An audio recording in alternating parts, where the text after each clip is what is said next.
welcome to my channel Student Tutorial. I am Shabnam here. We all know that कि हमारा class 9 biology का कौन सा chapter चल रहा है, the fundamental unit of life. इस चैप्टर में हमने ऑलमोस्ट सारे टॉपिक को ख़त्म कर लिया है, सब कुछ अच्छे से पढ़ लिया है। अब लास्ट टॉपिक बचा है जो है सेल डिवीज़न, और ये बहुत इंपॉर्टेंट है, इसलिए हमें थोड़ा केयरफुल होकर पढ़ना है। So let's start the video. यहाँ पे हम फर्स्ट देखते हैं कि सेल डिवीज़न क्या होती है, हम उसको कैसे डिफाइन करेंगे। सेल डिवीज़न यानी सेल जो हो रहा है वो डिवाइड हो रहा है, और जब सेल डिवाइड हो रहा है तो क्या हो रहा है, वो नया सेल बना रहा है, यानी division of cell into new cell. ठीक है, तो ये हुआ डेफिनेशन सेल डिवीज़न का कि division of cell into a new cell. ठीक है, हमारा डेफिनेशन हो गया जो बहुत ही सिंपल है। अब उसके बाद आते हैं हम नेक्स्ट टॉपिक पे उसका कि why the cell division is important, उसकी नीड क्या है। तो हमने यहाँ पे चार उसके इम्पॉर्टेंट नीड लिए हैं। फर्स्ट है फॉर ग्रोथ, सेकंड है फॉर रिप्लेसमेंट, थर्ड है फॉर रिपेयर एंड फोर्थ है फॉर रिप्रोडक्शन। ठीक है, उसके बाद हम सबसे पहले लेते हैं फर्स्ट वाला फॉर ग्रोथ। ग्रोथ का एक पर्पस है जिसमें सेल डिवीज़न बहुत इम्पॉर्टेंट है। जैसे कि हम ले लेते हैं एक एग्जाम्पल, एक यूनिसेलुलर जो होता है वो एक सेल से बना होता है, बट हम जब मल्टी सेलुलर ऑर्गेनिज्म की बात करते हैं, कॉम्प्लेक्स बॉडी की बात करते हैं, जैसे ह्यूमन बींग्स या एनिमल्स या प्लांट, तो वो एक सेल से नहीं बने होते, वो मल्टी सेलुलर होते हैं। तो क्या होता है, अगर एक सेल है तो वो मल्टी सेलुलर में कब चेंज होगी, जब वो डिवाइड होगी। वो जब रिपीटेडली डिवाइड होगी तो वो एक सेल जो होता है एक मल्टी सेलुलर ऑर्गेनिज्म बनाएगी। यहाँ पे हम देखते हैं कि ये एक सेल है, ठीक है, और ये हो गया एक मल्टी सेलुलर ऑर्गेनिज्म। तो क्या हुआ, इसका छोटा शेप इतने बड़े में कैसे चेंज हुआ, क्यों हुआ, क्योंकि इसने डिवाइड किया, डिवाइड करके ढेर सारे सेल बनाए, और ढेर सारे सेल मिलकर एक मल्टी सेलुलर ऑर्गेनिज्म बनाए। तो यहाँ पे क्या हो रहा है, ग्रोथ हो रहा है। जैसे हमने देखा है कि सेल का जो एक ग्रुप होता है, एक सेल ने ढेर सारे ग्रुप में फॉर्म करके टिश्यू बनाते हैं, टिश्यू जो होते हैं ढेर सारे ग्रुप में फॉर्म करके ऑर्गन बनाते हैं, और फिर वही ऑर्गन सिस्टम बनाता है। ठीक है, जैसे हमारी बॉडी में ढेर सारे ऑर्गन सिस्टम है जो अलग अलग फंक्शन को परफॉर्म करते हैं।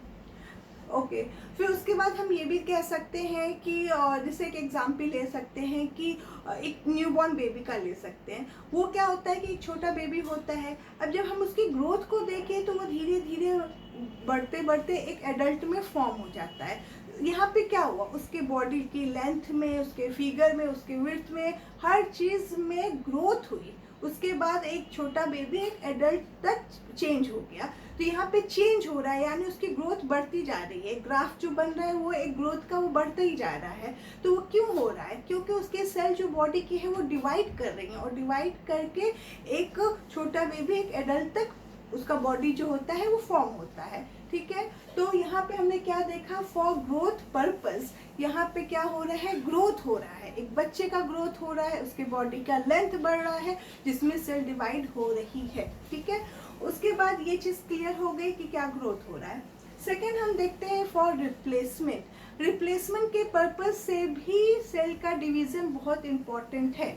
जैसे हम एक एग्जाम्पल लेते हैं, जो प्लांट होता है उसमें जो पत्तियां सूख जाती हैं तो क्या होती है, वो झड़ जाती हैं, उनकी जगह पे क्या होता है, न्यू लीफ आ जाती है। ठीक है, तो क्या यहाँ पे समझ में आया, यहाँ पे ये समझ में आया कि जो पुरानी लीफ थी उनका टाइम स्पैन जो था वो ख़त्म हो गया, उनका जो फंक्शन करने की एबिलिटी थी वो ख़त्म हो गई, जिससे वो गिर गई और उनकी जगह पे न्यू लीफ आ गई। ऐसे हमारी बॉडी में भी होता है, हमारी बॉडी में जो पुरानी सेल हो जाती हैं जिनका लाइफ स्पैन ख़त्म हो जाता है, वो जो होती हैं दूसरे न्यू सेल में डिवाइड होकर चेंज हो जाती हैं। अगर हम ये कहें कि अरे वो तो चलो ख़त्म हो गई, मगर अगर वो ख़त्म हो जाएंगी और न्यू सेल में अगर नहीं डिवाइड होकर चेंज करेंगी तो हमारी बॉडी में सेल का जो अमाउंट है वो कम हो जाएगा, जो इम्पॉसिबल है।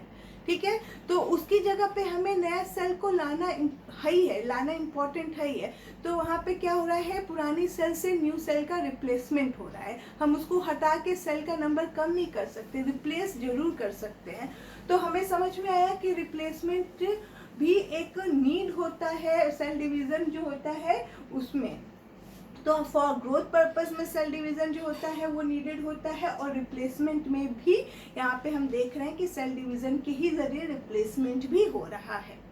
उसके बाद हम आते हैं third one for repair purse. Repair purpose भी जो होता है सेल डिवीज़न की वजह से ही होता है। जैसे कि हम मान लो कहीं इंजर्ड हो जाते हैं तो क्या होता है, हमारा सेल जो होता है यहाँ का या स्किन जो कह सकते हैं वो डैमेज हो गई, बट एक टाइम के बाद वो रिपेयर हो जाती है, उसकी जगह न्यू स्किन आ जाती है ना। वो क्यों हो रहा है, क्योंकि यहाँ पे भी सेल डिवीज़न हो रहा है। जो इंजर्ड स्किन है वो धीरे धीरे रिमूव होके उसकी जगह पे रिपेयर होके हमारा न्यू स्किन आ जा रहा है। तो यहाँ पे क्या हो रहा है, सेल का डिवीज़न हो रहा है। बोन्स फ्रैक्चर भी होते हैं तो वहाँ पे जब बोन्स ज्वाइंट होते हैं उसमें भी कुछ टाइम तो लगता है, बट वो ज्वाइंट हो जाते हैं। वहाँ पे भी सेल डिवाइड होके बोन्स जो होता है, अगर गैप है तो वहाँ पे बोन्स भी ज्वाइंट हो जाता है। वो होता है रिपेयर का एक, ये सेल डिवीज़न ही होती है वहाँ पे रिपेयर को शो करती है। यानी सेल डिवीज़न ग्रोथ पर्पस से भी होता है, रिप्लेसमेंट से भी होता है और रिपेयर से भी होता है। तो हमने ये तीन चीज़ें देख ली हैं। अब हम आते हैं कि फॉर रिप्रोडक्शन, सेल डिवीज़न में जो होता है रिप्रोडक्शन का भी इम्पोर्टेंट होता है कि क्या ऐसी चीज़ है जहाँ पे हम रिप्रोडक्शन देखते हैं। तो रिप्रोडक्शन देखने से पहले हम यहाँ पे देखेंगे कि उस रिप्रोडक्शन में क्या क्या चीज़ें इंपॉर्टेंट होती है। अब मैं यहाँ पे ड्रॉ करती हूँ एक क्रोमोसोम्स, ठीक है। ये क्रोमोसोम्स का स्ट्रक्चर है, ये भी क्रोमोसोम है, ये भी क्रोमोसोम, ये भी वन क्रोमोसोम्स कहेंगे, ये भी वन क्रोमोसोम्स कहेंगे, ठीक है। ओके, ठीक है, दोनों ही क्रोमोसोम्स हैं। ये सेंट्रोमियर है और ये आर्म से, ये हम सबको पता है स्ट्रक्चर इसका। उसके बाद हम देखते हैं कि दोनों तो क्रोमोसोम्स है मगर सेम नहीं दिख रहे हैं। क्यों? क्योंकि ये जो है इसका कोई पेयर्ड नहीं है, दिस इज अनपेयर्ड, और यहाँ पे पेयर्ड है। ये क्या है? पेयर्ड है। तो इसको हम क्या बोलेंगे? पेयर्ड क्रोमोसोम, और इसको बोलेंगे अनपेयर्ड क्रोमोसोम। ये क्या हो गया? अनपेयर्ड,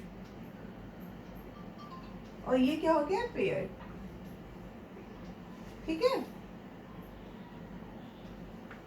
यहाँ पे क्या हुआ कि सिस्टर, और यानी वो एक से डबल होके सिस्टर क्रोमेटिन बनाता है। यहाँ पे जो क्रोमेटिन है वो सिंगल क्रोमेटिन है, और यहाँ पे जो है वो सिस्टर क्रोमेटिड है। तो स्ट्रक्चर सेम है दोनों ही क्रोमोसोम से, बट एक पेयर है एक अनपेयर्ड है, ठीक है। तो ये हो गया एक बेसिक क्रोमोसोम का स्ट्रक्चर। उसके बाद हम, क्योंकि हम रिप्रोडक्शन देख रहे हैं तो हमें क्रोमोसोम्स के बारे में पता होना चाहिए, और क्रोमोसोम्स मैंने पढ़ाया भी है। अगर लास्ट लेक्चर आप देखेंगे तो हमने क्या देखा है कि न्यूक्लियस में क्या पाया जाता है? क्रोमेटिन फाइबर पाया जाता है, ठीक है। जब सेल डिवीज़न का टाइम आता है, ये मैंने वहाँ पे भी बताया, जब सेल डिवीज़न का टाइम आता है तो ये क्रोमेटिन फाइबर जो होते हैं कंडेंस हो जाते हैं और क्या बनाते हैं? क्रोमोसोम्स बनाते हैं, यही क्रोमोसोम्स बनाते हैं। और क्रोमोसोम्स हमें पता है कि वो 2 टाइप्स की चीज़ों से बना है, डीएनए एंड प्रोटीन। डीएनए में क्या होता है? जीन होता है। तो यही रिस्पॉन्सिबल, यही जो होता है रिप्रोडक्शन में हम अभी पढ़ेंगे। तो रिप्रोडक्शन में हम क्या देखते हैं कि एक मेल पेरेंट होता है और एक क्या होता है? फीमेल पेरेंट होता है, ठीक है। अब मेल एंड फीमेल के पास 46 पेयर ऑफ क्रोमोसोम्स होते हैं, ठीक है। उसके बाद हम आते हैं, अब मेल के पास अपना रिप्रोडक्टिव ऑर्गन्स होता है, फीमेल के पास अपना होता है। जो मेल का रिप्रोडक्टिव ऑर्गन्स होता है वो क्या रिलीज करता है? स्पर्म। एंड जो फीमेल का होता है वो क्या रिलीज करता है? एग। अब ये जो स्पर्म और एग है दैट इज अ गैमीट्स। क्या है? गैमीट्स हैं। और इनके पास कितना क्रोमोसोम्स होगा? इनके पास होगा 23। ये 23 क्रोमोसोम्स होंगे। ये पेरेंट्स में 46 है, बट गैमीट्स में ऑलवेज हाफ क्रोमोसोम्स होंगे अपने पेरेंट्स से, क्योंकि ये है गैमीट्स। क्या है? गैमीट्स। वो गैमीट्स ही रिप्रोडक्शन में पार्टिसिपेट करते हैं। हम जो रिप्रोडक्शन पढ़ा रहे हैं फॉर रिप्रोडक्शन पर्पस, क्या नीड है सेल डिवीजन का? तो रिप्रोडक्शन पर्पस में सेल डिवीजन का नीड है, यहीं पे है, क्योंकि यहाँ पे गैमीट्स फॉर्मेशन हो रहा है। और ये गैमीट्स जो होते हैं वो 23 क्रोमोसोम्स लिए रहते हैं अपने पेरेंट्स का बिल्कुल हाफ। और यहीं पे होता है सेल जो होता है फ्यूज करता है, यानी ये दोनों गैमेट जो होते हैं यहीं पर फ्यूज करते हैं। और कितना क्रोमोसोम बनाया इन्होंने? 46, यानी ये सेम हो गया पेरेंट्स की तरह। ठीक है, यहाँ पे 46 नहीं आया। क्यों नहीं आया? अगर हम वो 46 दोनों पेरेंट्स से, यहाँ से भी 46 लेंगे, यहाँ से भी 46 लेंगे, तो वो टोटल कितना हो जाएगा? 92। दिस इज नॉट पॉसिबल, क्योंकि 92 क्रोमोसोम्स का कोई भी ऑर्गेनिज्म पॉसिबल नहीं है। इसलिए जब मेल और फीमेल पेरेंट्स से गैमीट्स आते हैं तो उनका नंबर क्रोमोसोम्स का जस्ट हाफ हो जाता है, क्योंकि 50% पेरेंट्स मेल पेरेंट्स से और 50% फीमेल पेरेंट्स से क्रोमोसोम्स का आना, कैरेक्टर का आना है। तो यहाँ पे 23 जो होता है मेल से और 23 फीमेल से आया, दोनों का फ्यूजन हुआ। जो भी सेल न्यू सेल बनी उसमें क्या क्रोमोसोम्स नंबर होंगे? 46। यहाँ पे क्या हुआ? सेल डिवीजन हुआ। और इसीलिए हम कहते हैं कि reproduction for reproduction purpose means यहाँ पे गैमेट्स का फॉर्मेशन हो रहा है जो रिप्रोडक्शन कर रहा है। तो फॉर रिप्रोडक्शन से सेल डिवीजन की नीड जो होती है, ये 4 जो होता है कंप्लीट हो रहा है। New cell needed to produce by for growth purpose, for replacement purpose, for repair purpose and for reproduction purpose. और यही है हमारा रिप्रोडक्शन पर्पस कि यहाँ पे कैसे सेल का जो न्यू सेल बन रही है वो किस तरह से प्रोड्यूस हो रही है, तो फॉर रिप्रोडक्शन पर्पस से प्रोड्यूस हो रही है। तो यही है न्यू सेल। यहाँ पे ये जो बन रहा है that is a new cell. ठीक है, तो हमने 4 पर्पस देख लिए, नीड देख ली न्यू सेल बनने के, कि न्यू सेल क्यों बन रही है। ग्रोथ पर्पस से यहाँ पे भी सेल डिवीजन यूज हो रहा है, फॉर रिप्लेसमेंट से यहाँ पे भी सेल डिवीजन हो रहा है, एंड फॉर रिपेयर से एंड फॉर रिप्रोडक्शन से। रिप्रोडक्शन में क्या इंपॉर्टेंट होता है? गैमेट्स इंपॉर्टेंट होते हैं जो पेरेंट्स बॉडी से आ रहे हैं, बट उनमें क्रोमोसोम्स नंबर हाफ होता है। ठीक है, तो ये हमने क्या देख लिया? नीड देख ली। उसके बाद हम आते हैं कि कितने टाइप्स की सेल डिवीजन होता है। सेल डिवीजन के कितने टाइप्स होते हैं? तो यहाँ पे 2 टाइप्स ऑफ सेल डिवीजन होता है। एक होता है माइटोसिस और दूसरा होता है मियोसिस। क्या होता है? एक माइटोसिस और दूसरा होता है मियोसिस। अब हम फर्स्ट देखेंगे माइटोसिस। ठीक है, माइटोसिस। माइटोसिस के लिए हम एक डिप्लॉयड क्रोमोसोम्स लेते हैं। क्या लेते हैं? डिप्लॉयड पेयर ऑफ क्रोमोसोम्स लेते हैं। ये डिप्लॉयड है और ये क्या है? पेरेंट्स है, पेरेंट। ठीक है, अब यहाँ पे क्या हो रहा है? यहाँ पे डीएनए रेप्लिकेशन हो रहा है। रेप्लिकेशन का क्या मतलब हुआ? यानी रेप्लिकेट कर रहा है डीएनए। हमें पता है ना क्रोमोसोम पे डीएनए होता है, वो डीएनए यहाँ पे रेप्लिकेट कर रहा है, मीन्स रेप्लिकेट करके अपने ही जैसी जीरोक्स कॉपी बना रहा है। तो यहाँ पे 2 हैप्लॉइड क्रोमोसोम्स नंबर है जो रेप्लिकेट करके चेंज हो जाएंगे 4 नंबर्स में।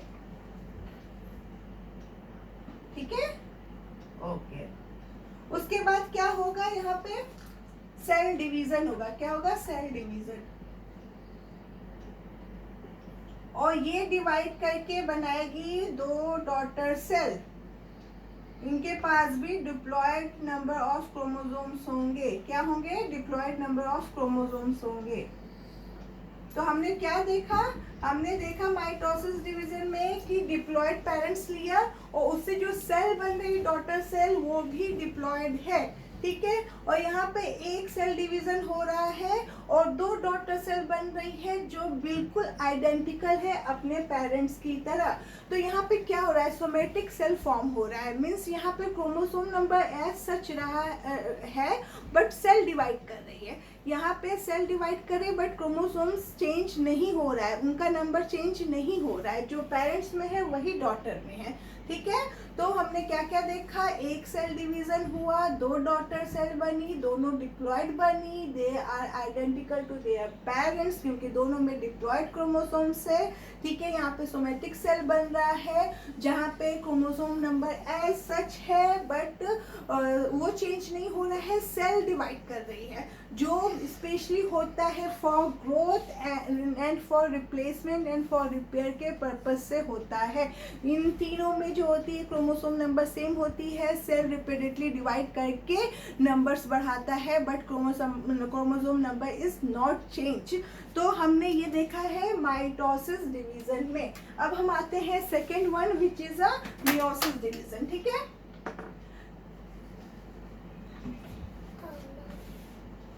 क्या देखेंगे हम? मियोसिस देखेंगे। वहां पे भी ये दो स्टेप सेम है। क्या है? वहां पे भी ये दो स्टेप सेम है। मियोसिस में भी दो स्टेप सेम है, इसलिए मैंने उसको इरेज नहीं किया। वहां पे भी हम डिप्लॉयड पेरेंट्स लेते हैं और डीएनए रेप्लिकेशन होता है, वो रेप्लिकेट करके अपने जैसे ही रेप्लिका बनाता है। ठीक है, यहाँ तक का प्रोसेस बिल्कुल सेम है माइटोसिस की तरह। अब यहाँ पे क्या होता है? फर्स्ट सेल डिवीजन होता है। फर्स्ट, मैं फर्स्ट इसलिए बोल रही हूँ क्योंकि यहाँ पे दो सेल डिवीजन होगा, उसमें सिर्फ एक हुआ था इसलिए मैंने वहाँ पे फर्स्ट चीज़ है उसको यूज़ नहीं किया था। यहाँ पे मैं फर्स्ट सेल डिवीजन यूज़ कर रही हूँ, मीन्स यहाँ पे दो बार सेल डिवाइड होगा। अंडरस्टैंड? तो दो बार डिवाइड हुआ तो क्या बनाया? डिप्लॉयड क्रोमोसोम्स बनाया। क्या बनाया? डिप्लॉयड क्रोमोसोम्स बनाया। ठीक है, उसके बाद फिर सेल डिवाइड होगा, यहाँ पे सेकेंड सेल डिवीजन होगा। क्या होगा? Second cell division. और ये जो डॉटर सेल, जो दो सेल बनी है, वो फिर से डिवाइड करेंगी और हैप्लॉयड डॉटर सेल बनाएंगी। क्या बनाएंगी? हैप्लॉयड डॉटर सेल बनाएंगी। ये भी एक बना रही, ये भी एक बना रही, और दोनों के दोनों हैप्लॉयड डॉटर सेल बना रहे हैं। तो क्या समझे हम? हमने ये समझा कि पेरेंट्स तो हमने डिप्लॉयड लिया, बट जो उनके डॉटर सेल बन रही है दे आर हैप्लॉयड। ठीक है, उनमें सिर्फ एक क्रोमोसोम्स नंबर है, सिंगल एन है। ठीक है, यहाँ पे एक पेरेंट से 4 डॉटर सेल बन रही है, यहाँ पे 2 सेल डिवीजन हो रहा है, मींस यहाँ पे गैमेट्स का फॉर्मेशन हो रहा है। This is for reproduction purpose, यानी ये जो चीज है वो मियोसिस में दिख रही है। तो यहाँ पे गैमेट्स फॉर्मेशन होगा, दैट इज हैप्लॉयड एन, और ये जो होता है रिप्रोडक्शन के पर्पज से होगा। 2 सेल डिवीजन हो रहा है, 4 हैप्लॉयड डॉटर सेल बन रही है। तो ये सारी चीजें क्यों मैं बता रही हूँ बार बार? क्योंकि ये है difference between meiosis and mitosis, जो बहुत ही इंपॉर्टेंट है और ये एग्जाम्स में आता ही आता है।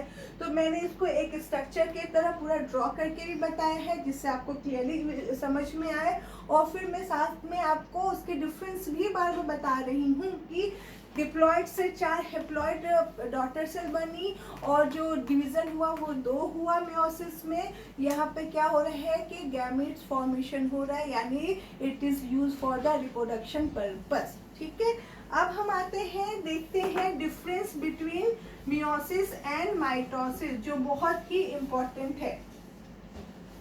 तो मैं यहीं पर डिफरेंस लिखूंगी आपके सामने, क्योंकि हमने अभी सारे डिफरेंस देख लिए हैं एक एक करके।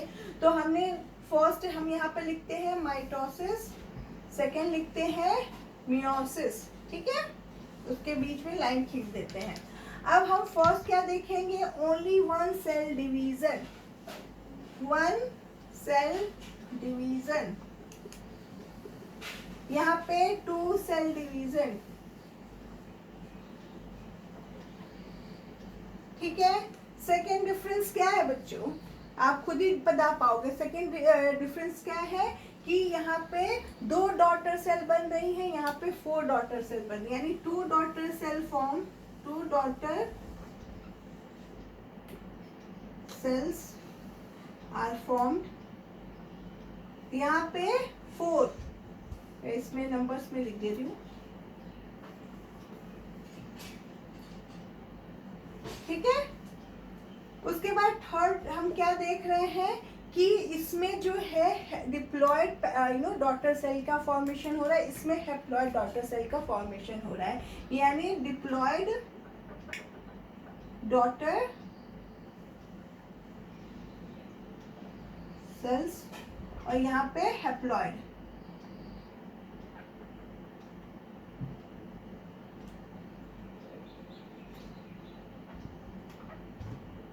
ओके। उसके बाद फोर्थ हम क्या देखेंगे, ये किस पर्पज से हो रहा है, for growth, repair and replacement purpose से।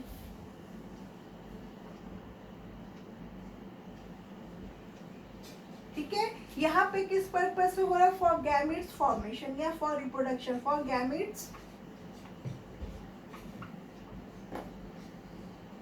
ठीक है, फिफ्थ हम क्या देखेंगे कि ये जो डॉटर सेल बनी, they are very identical to their parents, यानी डॉटर सेल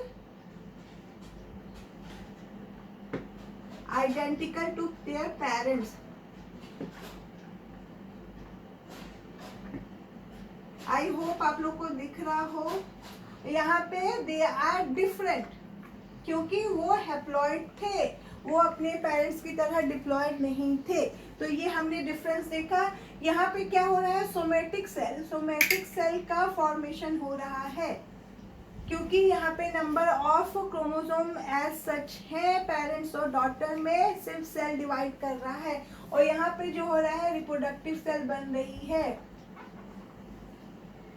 यानी यहाँ पे हैप्लॉइड सेल बन रही है, वो डिप्लॉयड नहीं है अपने पेरेंट्स की तरह। तो ये किस पर्पस में बन रही है, रिप्रोडक्शन के पर्पस में बन रही है। तो हमने आज सेल डिवीजन बहुत अच्छे से देखा। पहले हमने डेफिनेशन देखा कि सेल जो होती है divide into a new cell, इसको हम कहते हैं सेल डिवीजन। उसके बाद हम देखते हैं कि जो न्यू सेल फॉर्म हो रही है उनका क्या नीड है, क्या पर्पस है। तो हमने देखा for growth, for replacement, for repair, for reproduction. Growth में मैंने बताया कि किस तरह से एक सेल से मल्टी सेल ऑर्गेनिज्म बनते हैं, जैसे मैंने एक बच्चे का भी एग्जाम्पल दिया। फिर रिप्लेसमेंट में मैंने लीफ का एग्जाम्पल दिया कि पुरानी लीफ गिर के न्यू लीफ आती हैं, वहाँ पे भी न्यू सेल बन रही हैं। उसके बाद थर्ड में हमने रिपेयर का दिया कि इंजर्ड होने के बाद हमारी स्किन जो डैमेज हुई रहती है वो फिर से रिपेयर हो जाती है और न्यू स्किन आ जाता है। फिर फोर्थ में जो है रिप्रोडक्शन में मैंने मेल और फीमेल पेरेंट्स से गैमेट्स का फॉर्मेशन दिखाया था, कैसे वहाँ पे क्रोमोसोम्स नंबर हाफ हो जाता है गैमेट्स में आके, और वही गैमेट जो होता है रिप्रोडक्शन में यूज होता है। मैंने ये चार चीज़ें वहाँ पे क्लियर करी। फिर हम टाइप्स देखे, माइटोसिस एंड मियोसिस। माइटोसिस को मैंने एक्सप्लेन किया कि उसमें एक पेरेंट सेल से दो डॉटर सेल बनती है और दोनों ही डिप्लॉयड होते हैं और एक सेल डिवीजन होता है। उसके बाद मियोसिस में मैंने देखा कि एक डिप्लॉयड पेरेंट से और 4 डॉटर सेल बनती है और चारों हैप्लॉयड होती है और 2 बार सेल डिवीजन होता है। उसके बाद मैंने दिखाया यहाँ पे डिफरेंस जो हम बार बार उसमें पढ़ रहे थे। तो आई होप आप लोग को ये लेक्चर पसंद आए, हमारा पढ़ाने का पैटर्न पसंद आए, और प्लीज़ हमारे जो चैनल है उसको लाइक और सब्सक्राइब करें ताकि आपको जितने भी अपडेट है वो फ़ौरन मिल जाए। और थैंक यू फॉर वॉचिंग।